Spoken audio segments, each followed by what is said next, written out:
नमस्ते सबैलाई मेरो युट्युब च्यानलमा स्वागत छ। विशेष गरी यो युट्युब च्यानल मार्फत मैले नेपाल विद्युत प्राधिकरण, लोक सेवा आयोग, नेपाल आयल निगम, नेपाल टेलिकम, नेपाल प्रहरी, नेपाली सेना तथा अन्य सङ्घ संस्थाहरूको तयारी गरी बस्नुभएका साथीहरूको लागि महत्त्वपूर्ण वस्तुगत प्रश्नहरू तयार गरेको छु। आशा छ यो भिडियोबाट हजुरहरूलाई केही सहयोग हुनेछ। साथै यस च्यानलमा नयाँ हुनुहुन्छ भने च्यानललाई लाइक, शेयर, कमेन्ट र सब्स्क्राइब गर्न चाहिँ नभुल्नुहोला। आज हामी छौँ सेट 3 मा है, जसमा प्रश्न नम्बर 1 मा छ a lightning arrester is used for A मा protection of equipment from open circuit, B मा protection of equipment from short circuit, C मा protection of equipment from external high voltage, D मा अल अफ द एबभ। अब lightning arrester के कामको लागि use हुन्छ भन्छ, यसको चाहिँ राइट एन्सर हो अप्सन सी। यो चाहिँ हाम्रो लाइटिङ अरेस्टर युज हुने भनेको एक्सटर्नल हाई भोल्टेजबाट चाहिँ प्रोटेक्सन गर्ने हो है। क्वेसन नम्बर 2 मा छ a circuit breaker is disconnected by isolator when A मा लाइन इज इनर्जाइज्ड, बी मा there is no current in the line, C मा there is on full load, D मा छ circuit breaker is not open भन्ने छ। यसको right answer हो option B. जहिले पनि हामीले सर्किटलाई डिस्कनेक्ट गर्नको लागि आइसोलेटरलाई चाहिँ no current in the line चाहिँ हुन पर्छ है। क्वेसन नम्बर 3 छ स्टेप पोटेन्शियल र टच पोटेन्शियल केसँग सम्बन्धित छ भन्छ। हाम्रो चाहिँ उच्च भोल्टेज प्रसारण, सबस्टेसनको अर्थिङ, सबस्टेसनमा भोल्टेज वृद्धि, सञ्चार प्रणाली। यो स्टेप पोटेन्शियल र टच पोटेन्शियल भनेको सबस्टेसनको अर्थिङसँग सम्बन्धित छ है।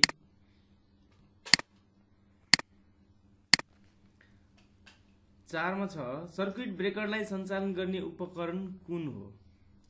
ए मा चार्जर, बी मा आइसोलेटर, सी मा ट्रान्सफर्मर, डी मा रिले। अब हाम्रो सर्किट ब्रेकरलाई सञ्चालन गर्ने उपकरण भनेको रिले हो है। यसको अप्सन डी, किनभने सर्किट ब्रेकर एउटा सेन्सिङ डिभाइस पनि हो। सर्किट ब्रेकरले मात्र हाम्रो चाहिँ सेन्स गर्ने काम गर्छ, त्यसैले यसले नै सर्किट ब्रेकरले सेन्स गर्ने नै हाम्रो चाहिँ सर्किट ब्रेकर अपरेट हुने हो है। 5 मा छ एउटा फेजमा 10 वटा डिस्क इन्सुलेटर भएको विद्युतीय प्रसारण लाइन कति भोल्टेजको हो भन्छ। ए मा 11 केबी, बी मा 33 केबी, सी मा 66 केबी र डी मा 132 केबी। यसको राइट एन्सर हो अप्सन डी। अब यसको नर्मल भन्नुपर्दा 11 केबी को लाइनमा चाहिँ एउटा डिस्क हुन्छ, 33 केबी कोमा चाहिँ 3 वटा डिस्क हुन्छ, 66 केबी कोमा चाहिँ 4 देखि 5 वटा डिस्क हुन्छ, 132 केबी कोमा चाहिँ 9 देखि 10 वटा डिस्क हुन्छ, 220 केबी कोमा चाहिँ 15 देखि 16 वटा हुन्छ है, र 400 केबी मा चाहिँ 22 देखि 23 वटा डिस्क हुन्छ है। अब यसको क्याल्कुलेसन चाहिँ हाम्रो चाहिँ एउटा डिस्क बराबर 11 केबी हुन्छ। अब जति वटा डिस्क छ त्यसले गुणन गर्ने हो भने समथिङ आउन जान्छ है। क्वेसन नम्बर 6 मा छ which of the following distribution is not normally used भन्छ। ए मा 3 फेज 3 वायर, बी मा 3 फेज 4 वायर, सी मा सिंगल फेज 3 वायर र डी मा सिंगल फेज 2 वायर छ। अब नर्मली हाम्रो चाहिँ कहीँ चाहिँ युज गरिन्छ, विशेष रूपमा चाहिँ युज नगरिने हाम्रो डिस्ट्रिब्युसन सिस्टम भनेको सिंगल फेज 3 वायर नै हो है। अरु चाहिँ म्याक्सिमम युज हुन्छ। 7 मा छ डिस्ट्रिब्युटरदेखि उपभोक्ताको घरसम्म जोड्न उपयोग गरिने केबललाई के भनिन्छ भन्छ। ए मा डिस्ट्रिब्युटर, बीमा सर्भिसम्यान, सीमा फिडर, डीमा माथिका सबै।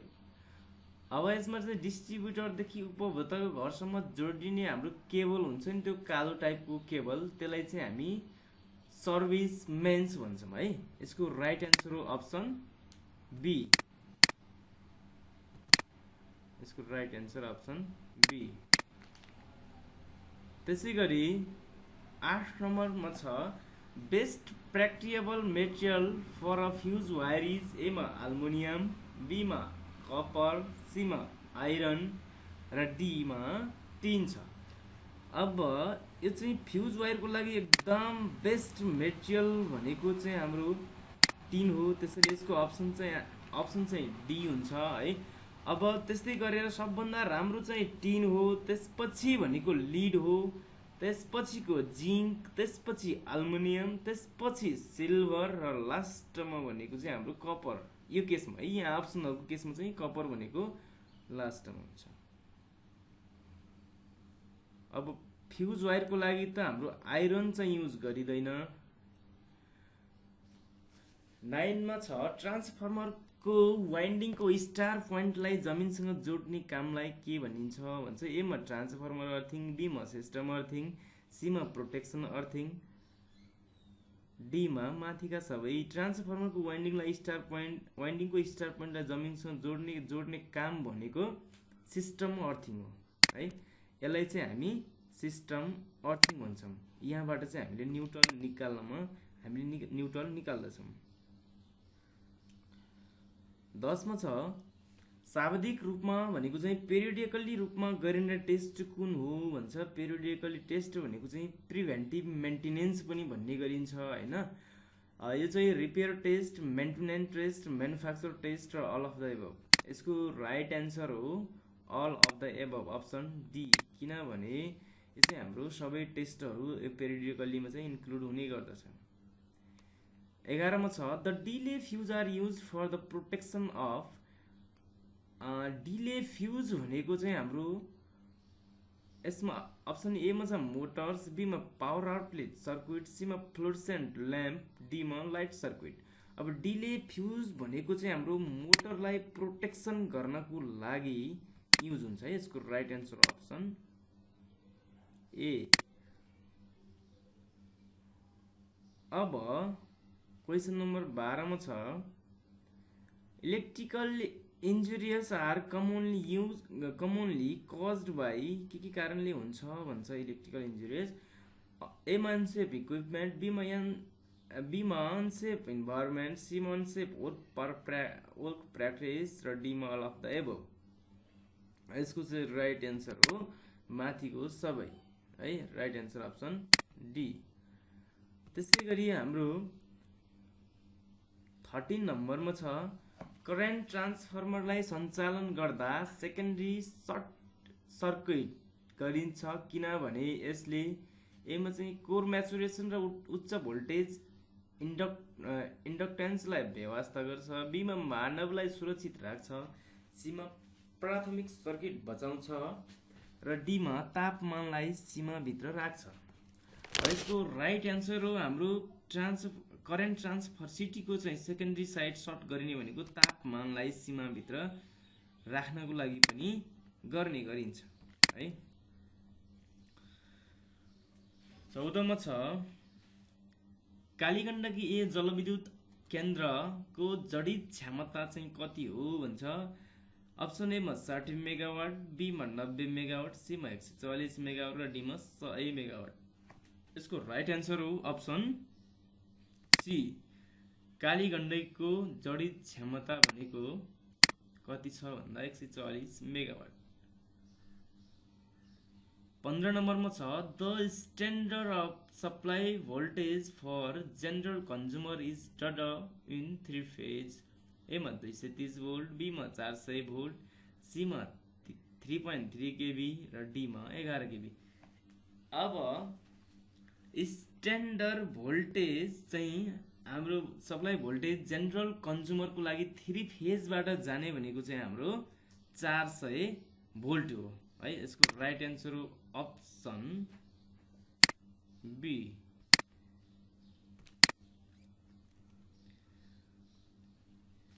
अब नम्बर 16 मा छ दिएको कथन अध्ययन गरी सही विकल्प छान्नुहोस् भन्छ। एमा सेफोक्सुन्डो ताल र जगदुल्लो ताल एउटै जिल्लामा पर्छ, यो अप्सन पनि ठिक छ। बीमा नन्द भाउजू ताल कैलाली जिल्लामा पर्दैन, यो अप्सन पनि ठिक छ। सीमा एरबी ठिक, दुवै ठिक, र डीमा एरबी दुवै बेठिक। यसको राइट एन्सर हो अप्सन सी, एरबी दुवै ठिक हो। हाम्रो नन्द भाउजू ताल चाहिँ चितवन जिल्लामा पर्छ है। 17 मा छ सप्तकोशीको सबैभन्दा ठुलो सहायक नदी कुन हो भन्छ। अब सप्तकोशीको सबैभन्दा ठुलो सहायक नदी भनेको चाहिँ तमौर, अरुण, दुधकोशी, लिखु छ। अब यसको राइट एन्सर हुन्छ अप्सन बी, सबैभन्दा ठुलो सहायक नदी अरुण हो। यदि सबैभन्दा सानो भन्थ्यो भने चाहिँ हाम्रो अप्सन डी ठिक हुन्थ्यो है। लिखु चाहिँ सबैभन्दा सानो हो, सबैभन्दा ठुलो भनेको चाहिँ अरुण। 18 मा छ फ्लाम खानीका लागि नेपालमा कुन ठाउँ बढी प्रचलित छ भन्छ। फ्लाम खानीका लागि नेपालको चाहिँ एमा दुल्लु, बीमा फुलचोकी, सीमा पाल्पा र डीमा उदयपुर। यसको राइट एन्सर हो अप्सन बी, फ्लाम खानीका लागि प्रसिद्ध ठाउँ भनेको चाहिँ हाम्रो फुलचोकी हो। 19 मा छ भित्री मधेसमा नपर्ने जिल्ला तलका मध्ये कुन हो भन्छ। एमा सुनसरी, बीमा मकवानपुर, सीमा दाङ, डीमा सुर्खेत छ। अब भित्री मधेसमा नपर्ने जिल्ला भन्छ। मकवानपुर हाम्रो भित्री मधेस हो, दाङ पनि भित्री मधेस हो, सुर्खेत पनि भित्री मधेस हो, तर यो सुनसरी जिल्ला चाहिँ भित्री मधेसमा पर्दैन, यो चाहिँ हाम्रो तराईमा पर्छ है। 20 मा छ मथिल्लो अरुण जलविद्युत आयोजनाको उत्पादन क्षमता कति रहेको छ भन्छ। अप्सन ए मा चाहिँ 725 मेगावाट, अप्सन बी मा 715 मेगावाट, अप्सन सी मा 625 मेगावाट, अप्सन डी मा 615 मेगावाट है। यो चाहिँ मथिल्लो अरुण जलविद्युत आयोजनाको चाहिँ उत्पादन क्षमता कति छ भनेर चाहिँ यो अब धेरै बुकहरुमा समावेश गरिएको छैन है। यसको एक्ज्याक्ट क्षमता भनेको चाहिँ 725 मेगावाट हो है। यसको राइट एन्सर अप्सन ए। 21 मा छ नेपाल विद्युत प्राधिकरणको सञ्चालक समितिमा कतिजना सदस्यहरू हुन्छन् भन्छ। 3, 5, 7 र 8। ल यसको राइट एन्सर चाहिँ तपाईहरुलाई पनि थाहा होला, यसको राइट एन्सर अप्सन डी हो। प्राधिकरणको सञ्चालक समितिमा कतिजना सदस्यहरू हुन्छन् भन्छ। यो चाहिँ धेरै चोटि सोध्या क्वेशन पनि हो। यसमा चाहिँ अप्सन चाहिँ डी 8 जना है। 22 मा छ नेपाल विद्युत प्राधिकरणको 2076 को प्रतिवेदन अनुसार विद्युत व्यापारिक उत्पादन भएको आयोजनाहरूको संख्या कति रहेको छ भन्छ। 76 सालको प्रतिवेदन अनुसार ए मा 82, बी मा 83, सी मा 84 र डी मा 85। अब यो सबै अप्सन चाहिँ मिल्दो जुल्दो स्याम समथिङ छ। यसको राइट एन्सर हो अप्सन बी, 83 वटा चाहिँ हाम्रो चाहिँ आयोजनाहरूको संख्या रहेको छ। अब 23 मा छ ओम्स लले के दिन्छ भन्छ। ए मा V बराबर I बाई R, बी मा V बराबर IR, सी मा I बराबर V बाई R, डी मा B र C दुवै भन्छ। यसको राइट एन्सर हो अप्सन डी, ओम्स लको दुईटी चाहिँ हाम्रो फर्मुला रहेको छ। 24 मा छ चिनिया राष्ट्रपति सी जिनपिङ नेपालको 2 दिने भ्रमणका लागि कहिले नेपाल आएका थिए भन्छ। अप्सनमा छ 2076 असोज 24, असोज 25, असोज 26 र असोज 27। हाम्रो यो पनि सबै चाहिँ स्यामै भएकोले यसको राइट एन्सर चाहिँ अप्सन बी हो है। अब यति कुरा बुझ्नु होला, अप्सन बी मै दुईवटा आयो। यस्तो टाइपको कुराहरू अप्सन बी मा म्याक्सिमम आउने गर्छ। त्यसको म डिटेल रूपमा एउटा भिडियो बनाउँछु, पछि प्रतीक्षा गर्नु होला है। अब 25 मा छ हाइपर लुप केसँग सम्बन्धित छ भन्छ। ए मा शेयर कारोबार, बी मा यातायात साधन, सी मा मोबाइल मेसेज र डी मा सामाजिक सञ्जाल। अब हाइपर लुप भनेको हाम्रो केसँग सम्बन्धित छ भन्दा यातायात साधनसँग सम्बन्धित छ। यसको राइट एन्सर हो अप्सन बी। 26 मा छ काठमाडौँमा रहेको बागमती नदी सरसफाइ अभियान कहिलेबाट सुरु हो भन्छ। ए मा चाहिँ हाम्रो 2069 जेठ, बी मा 2070 जेठ, सी मा 2071 जेठ, डी मा विक्रम सम्वत 2072 वैशाख छ। वैशाख त होइन, यो तीनवटा मध्ये हामीलाई अलिकति कन्फ्युजन बनाउनेवाला छ होइन। अब जेठ जेठ जेठ छ, हामी चाहिँ जेठ जेठ जेठ देखेपछि पढेकै जेठ हुन्छ, त्यसैले यसको चाहिँ राइट एन्सर हो अप्सन बी 2070 जेठमा हो है। हाम्रो बागमती नदी सरसफाइ अभियान सुरु भएको डेट भनेको चाहिँ 2070 जेठ। यसको पनि राइट एन्सर अप्सन बी। 27 मा छ नेपाल राष्ट्र बैंकले आर्थिक वर्ष 2076-77 को मौद्रिक नीति कहिले सार्वजनिक गरेको थियो भन्छ। अब नेपाल राष्ट्र बैंकले कहिले सार्वजनिक गरिएको थियो भन्छ। ए मा चाहिँ विक्रम सम्वत 2076 वैशाखमा छ, बी मा विक्रम सम्वत 2076 जेठमा, सी मा विक्रम सम्वत 2076 असार र डी मा विक्रम सम्वत 2076 साउन। अब यसो लजिक लगाउनुहोस्। अब आर्थिक वर्ष चाहिँ कहिले सकिन्छ भने हाम्रो चाहिँ आर्थिक वर्ष सकिने भनेको असारमा सकिन्छ, अनि नयाँ कारोबारहरू कहिले सञ्चालन हुन्छन् त साउनतिर हुन्छन्। त्यसैले यसको राइट एन्सर अप्सन डी, साउनलाई नै फोकस गर्नुपर्छ है। यदि 100वटा बिरालोले 100 दिनमा 100वटा मुसा मार्दछन् भने 4वटा बिरालोले 4वटा मुसा कति दिनमा मार्लान् भन्छ। ए मा 1 दिन, बी मा 4 दिन, सी मा 40 दिन र डी मा 100 दिन। अब हाम्रो यसको चाहिँ राइट एन्सर छ अप्सन डी। यसको राइट एन्सर भनेको अप्सन डी हो हैन। अब यसको फर्मुला भनेको m1d1/w1 बराबर m2d2/w2। अब m1 भनेको 100, m2 भनेको 100 बाई w, m1 भनेको 100, m2 d1 भनेको 100 बाई w1 गरौँ 100, त्यसपछि गएर त्यसै गरेर भ्यालु राख्नु, अनि हाम्रो चाहिँ आन्सर आउँछ 100 है। अब 29 मा छ रु 240 मा किनेको सामान रु 300 मा बेच्दा कति प्रतिशत नाफा हुन्छ भन्छ। 240 मा किनेको सामान रु 300 मा बेच्दा कति प्रतिशत नाफा? 10%, 15%, 20% र 25%। यसको राइट एन्सर हो अप्सन डी है। अब यसलाई सोलुसन गर्ने, अब 300 बाट 240 घटाउनु 60 हुन्छ, 60 बाई 240 × 100 गर्नु 25% आउँछ है। 30 मा छ कन्डक्टेन्सको व्युत्क्रम अथवा रेसिप्रोकल डर हुन्छ भन्छ। करेन्ट, रेसिस्टेन्स, इन्डक्टेन्स र क्यापासिटेन्स। हाम्रो कन्डक्टेन्सको रेसिप्रोकल भनेको रेसिस्टेन्स है। रेसिस्टेन्सको उल्टो कन्डक्टेन्स हो, रेसिस्टिभिटीको उल्टो कन्डक्टिभिटी हो है। यो कुरा चाहिँ कन्सेप्ट राख्नु होला। त्यसको चाहिँ अप्सन बी।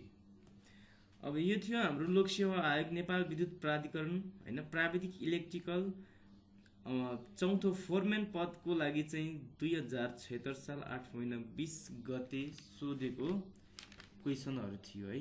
यस्तै भिडियोहरू हेर्नको लागि हाम्रो च्यानललाई सब्स्क्राइब गर्न चाहिँ नभुल्नु होला है। हाम्रो चाहिँ भोलि नेक्स्ट डे चाहिँ हाम्रो सेट